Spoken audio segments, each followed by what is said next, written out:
Unlock the secret to fall off the bone. Flavor-packed ribs using those amazing slabs from Costco.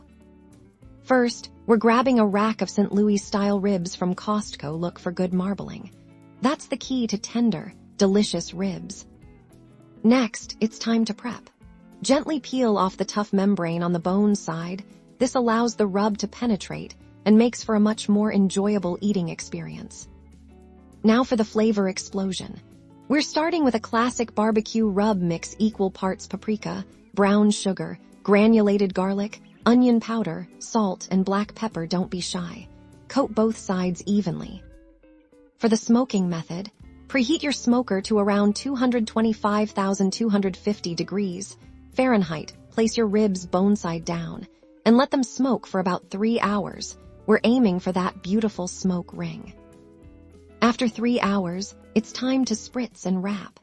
Generously spritz with apple cider vinegar or a little water, then wrap them tightly in foil with a splash of your liquid of choice. Think butter or apple juice. Will return these to the smoker for another 15 to 2 hours until tender. Prefer grilling? Set up your grill for indirect heat, aiming for that same 225,250 degree Fahrenheit temperature. Place the ribs on the indirect side. Close the lid and smoke for about 3 hours, then follow the same foil wrapping step as we did for smoking.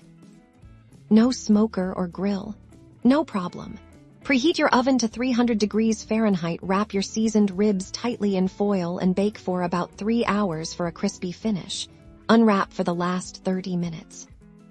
In the last 30 minutes of cooking, whether smoking, grilling, or baking, it's time for the sauce. Brush on your favorite barbecue sauce generously. Let it caramelize for that sticky, sweet, smoky perfection. Once they're done, let them rest for about 15 minutes before slicing. This is crucial for keeping them incredibly juicy. And there you have it. Mouthwatering, restaurant-quality Costco ribs ready to be devoured. Enjoy.